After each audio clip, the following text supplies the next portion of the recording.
The biggest predator on Earth has 0 teeth in its upper jaw, and what it does instead is genuinely. Your body has suicide soldiers, and they are more insane than anything in science fiction. Right now, inside your body, there is a full-scale war happening. Bacteria, viruses, and parasites are constantly trying to invade, and your immune system is fighting back in ways that would make a military strategist speechless. Meet the neutrophil. It is your most common white blood cell, and it is basically a tiny kamikaze fighter pilot. When it detects a serious enough threat, it does not just attack, it goes full self-destruct mode. Here is where it gets absolutely wild. The neutrophil literally explodes open, unravels its own DNA, and launches it outward like a sticky net. That net catches bacteria and traps them so they cannot escape. Scientists actually named these things neutrophil extracellular traps, or nets. And those nets are coated in toxic proteins that shred through bacteria like a microscopic cheese grater. The cell dies so the body can live. And the craziest part? Scientists only discovered this in 2004. For all of human history, we had no idea our own cells were capable of this. It was just happening inside every single person on Earth, completely unknown. Think about that. Your immune system evolved a strategy so sophisticated that trained scientists with modern technology missed it for centuries. A cell that sacrifices its own existence turns its genetic code into a weapon and takes the enemy down with it. So here is the question nobody talks about. If your own cells have been running strategies this advanced for millions of years, what else is your body doing right now that science has not figured out yet? Drop your theory in the comments. A 12-year-old kid raised his hand at an auction and accidentally bought a $100,000 racehorse for $4. It happened at a local livestock auction, the kind where farmers buy cattle and nobody expects anything crazy to go down. The kid was just fooling around, waving to a friend, when the auctioneer locked eyes with him and called it sold. The bid? $4. The horse? A registered thoroughbred racehorse worth somewhere around $100,000. Let that sink in. Obviously, the horse's owner was furious. They tried everything to get out of it, arguing the bid wasn't real, that the kid didn't mean it. But here's where it gets wild. Auction law in many places is binding the moment the gavel drops, and the auctioneer had already called it. The family negotiated a settlement. They didn't keep the horse forever, but the sale was legally honored. A $4 bid, a 6-figure animal. This whole thing is legal proof that auctions are no joke. One accidental hand wave and your life changes forever. So here's my question. Should the owner have been forced to honor it, or was that just flat out unfair? Drop your answer in the comments. These animals are worth more than most people's houses. 5 creatures that accidentally turned ordinary people into millionaires. And number 1 will genuinely shock you. Fishermen who find a waxy, foul-smelling chunk floating in the ocean have actually struck gold. It's called ambergris, a rare substance produced in a sperm whale's digestive system. And it sells for up to $10,000 per pound because perfume makers prize it above almost everything else. Deep in the cliffs of Nepal, wild Himalayan honeybees produce a rare red honey with natural psychoactive properties. Harvesters risk their lives climbing rope ladders to collect it, and this so-called mad honey sells for up to $160 per pound on international markets.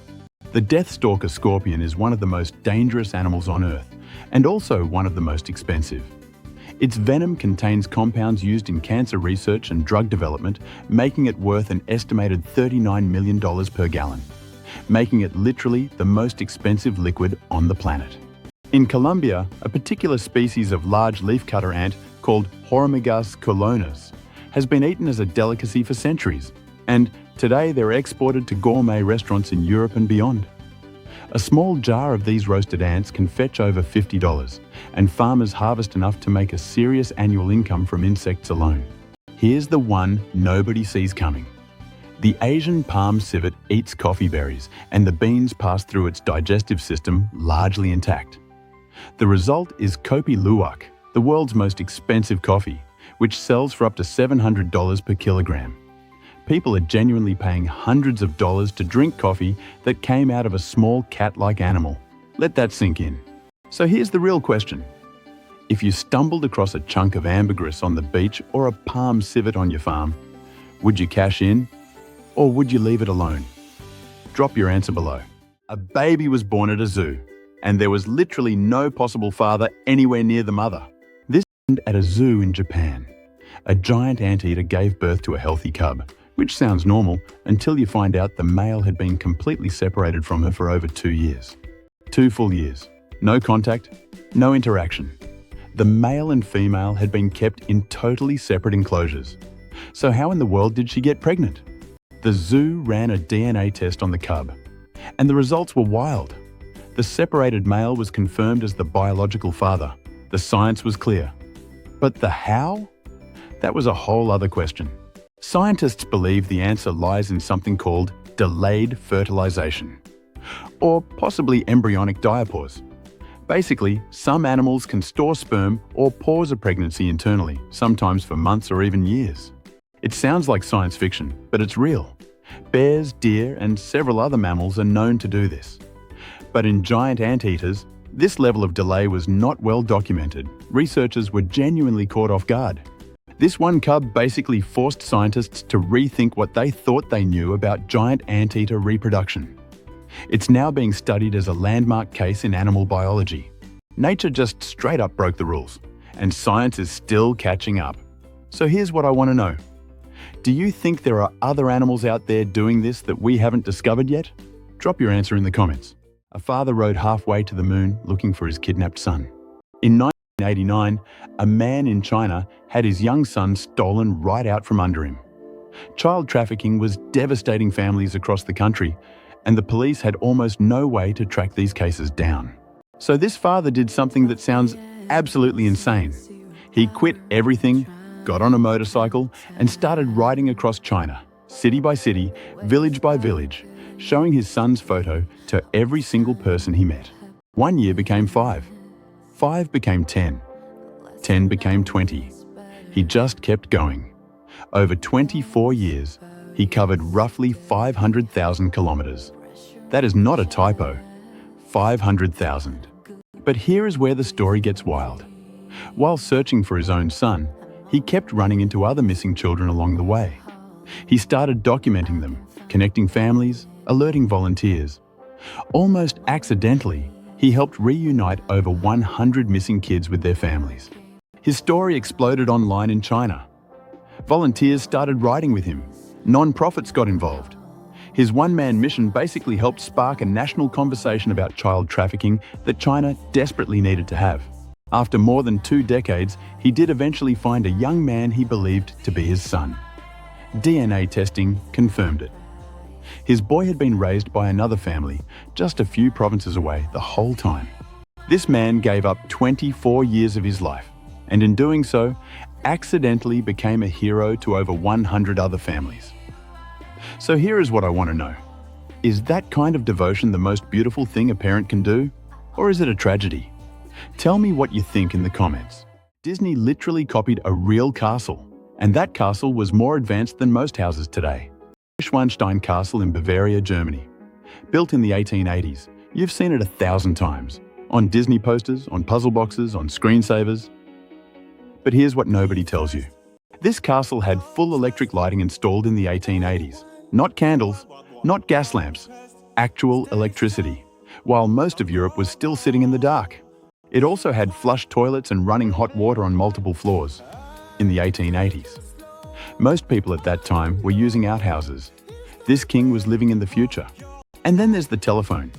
The castle had an internal telephone system connecting different rooms. Alexander Graham Bell had only just patented the telephone a few years earlier. This king was an early adopter before that was even a thing. The man behind it all was King Ludwig II of Bavaria. His own government called him mad and had him removed from power. He died under mysterious circumstances just days later. He never even saw his castle fully completed. Decades later, Walt Disney used Neuschwanstein as the direct inspiration for Sleeping Beauty's castle, and later Cinderella's castle. Disney never paid a single dollar in licensing to Bavaria. The state only started charging tourists to visit the real thing. So a king gets called crazy for being too far ahead of his time, his creation gets copied by the most powerful entertainment company on earth, and he never got any credit. Was Ludwig the Mad King, or just the most visionary person of his century? Drop your take in the comments. The biggest predator on earth has 0 teeth in its upper jaw, and what it does instead is genuinely terrifying. This is the sperm whale. It can grow up to 60 feet long and weigh over 50 tons. It is the largest toothed predator to ever exist on this planet. But here is the thing, it only has teeth on its lower jaw. The upper jaw is completely smooth. No teeth, none. And yet it hunts and kills with devastating efficiency. Its primary prey is the giant squid, a creature that can reach lengths of 40 feet and has eyes the size of dinner plates. These things fight back hard. So how does the sperm whale actually eat? It creates a powerful vacuum with its throat, basically a biological suction gun, and just inhales its prey whole. No chewing required. We know these hunts get brutal because sperm whales are regularly found with massive sucker scars across their skin, left by the squid clinging on for dear life in the deep dark. And they do this at depths of over 6,000 feet, in total darkness, holding their breath for up to 90 minutes. Their lower teeth are thought to help grip the prey just enough before the suction finishes the job. Nature literally built a living vacuum cleaner the size of a school bus that dives into pitch black water and inhales monsters whole. So here is my question. Is the sperm whale the most terrifying predator alive, or is something else out there worse? Drop your answer in the comments.